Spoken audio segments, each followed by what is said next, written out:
Hyvää iltaa, arvoiset olutta ottavat kansat. Olen Matias, he olut, Mökkelman, he. Viisvasviilä, he, kylpä, he olut. Mark Mökkelman.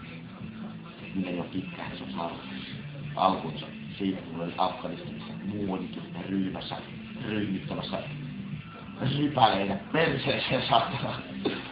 Mutta eipä eksytä asiat. Olen tullut tänne. Karjatehtaan tiloihin ja oikein oletus. Oopion huoneessa oopiumia vielä oraalisesti. Eli toisin sanoen, olen tullut tänne karhukaljatehtaan tiloihin ottamaan karhua. Ja tarkoitukseni on kertoa teille, mitä olen ottanut nykypäivänä on. Olen tehnyt tutkimuksia ja jutellut juoppojen kanssa. Ja hiihtäjä Matti Häkkisen kanssa. Ja näillä tutkimustuloksilla olen edennyt tutkimukseen ja olen saanut sitä raportoitua yhteen pisteeseen, joka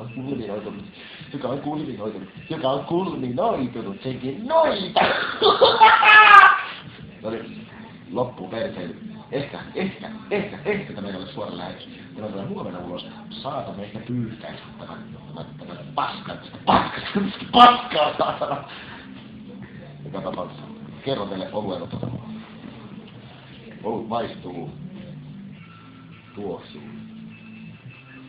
Banaanin vaatima. Missä on? Porttoja perkeleesti! Missä maistuu?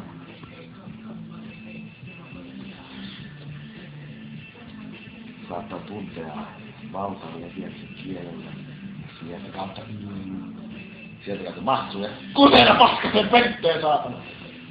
Ja olutta otetaan pääsääntöisesti lauantai-iltaisin, kuinka se on kaikista suurinta. Sitä juo ihan 10-vuotiaasta tohon sanottaisinko 72-vuotiaasta. Ja kyllä silloin perjantai-ilta ja viikollakin jo ensimmäinen tapa käyttää alkoholia. Jo jotain sauna ollut vaimonsa kanssa sen jälkeen. Vetää sitä viinaa, saatana! Toinen oli tästä tapa. Joo, jotain sauna ollut paitsi perjantaina jopa useampia, koska on pikkulauantai. Olen minä saatana se keskiviikkoinen lauantai rähmykkään. Ja viikonloppuna sitten lauantaina baariin ja kuulen viinaa ja kaljaa koneessa niin, että soi vielä kiveksissä vittu jouluaattona kulkoiset helkkeen ja värkkeen saatana. Kyllä ne sieltä pamahtelevat kuin popcornit pellossa perkele.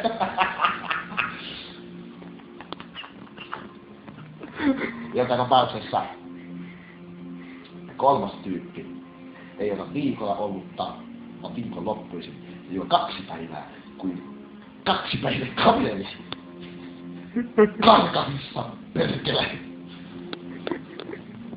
Itse olen sellainen tapejuoppo-miehiä. Juon vain ehkä kerran kuukaudessa, hiilitysti hyvässä hoidossa, pikkuhiilipyskyssään. Yleensä juon valkoviinia, en koske rahvaan juomia, koska olen rahvat raatikainen, joka ravati ratikkapellolla rastassa.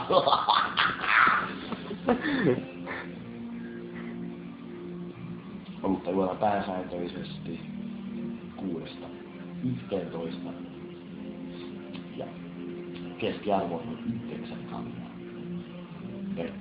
per peräaukon mukava keskus. Ja sitten pääsee nyt varsinaisen kaiken. Sen jälkeen baariin, viinaan koneeseen, sieltä kuivilta pakkeja niin perkeleesti, sieltä putkaan ja sieltä perkele raiskaa. Se on niinku tyypillinen perjantai-ilta, niin eikä hätää kertoa sitä. Vai persikilaiset on ilmoitu kertaa. Minun persikilaiset on vittu, jotta mä jalkapalloa saa. Tällä lailla näin. Mun jalkapallo tekee reunalla. Ja parallaan sitä. Ilmaputku. Mä aina lähdin se pallo ja siellä joku liimainen liiska. Pakkaisi perkele! Jalkapalloa niin vitusti. Ja yrittää päästä sen. Haluttu. Ja kun perhettä loppuu pallon, sitten me se veronpalaksi vittu. Ja vittu jalkapallo tehtaan se pallo.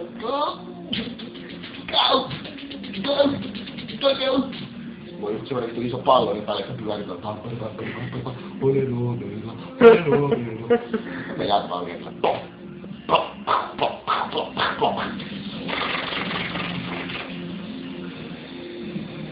Mutta joka tapauksessa. Monet miehittävät sunnuntai-krakulaasta ja tehtyjä epäonnistumisia muutamalla oluella sunnuntai-aamuna, josta selviävät sunnuntai-päivästä, jotta on hieman ja pikkuriksen vittumaisen ymmärrä töihin ja seuraavan aamuna myöhässä ja työpaikka, missä ei ole ikinä töissä ollutkaan ja vittu sieltä ei tule mitään, mutta myrkkiä silmään ruukana!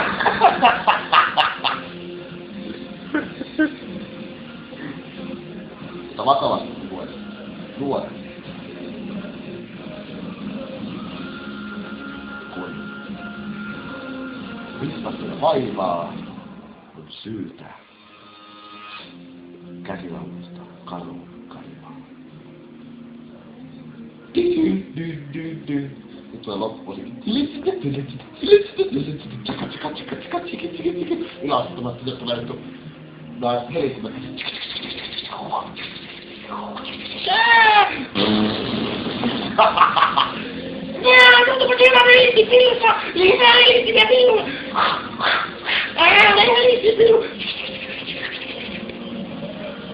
Over and out, you fucker.